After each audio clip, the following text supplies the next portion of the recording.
ভারতের প্রভাবশালী পত্রিকা আনন্দবাজার আনন্দবাজার পত্রিকা একটি রিপোর্ট করেছে যে তারেক জিয়া বাংলাদেশে আসছেন ভারতের কাছে তিনটি প্রতিশ্রুতি দিয়ে।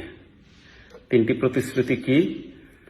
বাংলাদেশ বিভিন্ন দেশের সাথে যে সামরিক সমরাস্ত্র সংক্রান্ত চুক্তি করেছে সেগুলি বাতিল করবেন অথবা অকার্যকর করবেন, নাম্বার 1। নাম্বার 2 হচ্ছে জামাত ইসলামী সহ অন্যান্য ইসলামী দলগুলিকে জঙ্গি ইস্যু এবং ৭১ ইস্যুতে তাদেরকে নিশ্চিহ্ন করবেন। নাম্বার 3 হচ্ছে আওয়ামী লীগকে পুনঃপ্রতিষ্ঠিত করবেন।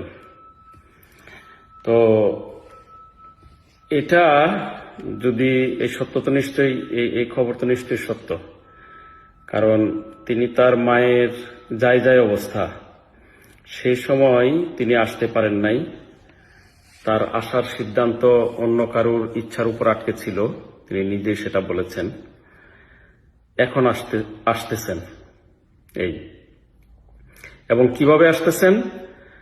মানে বাংলাদেশের স্বাধীনতার সূর্যকে পুনরায় ইন্ডিয়ার পায়ে সমর্পণের প্রতিশ্রুতির মাধ্যমে।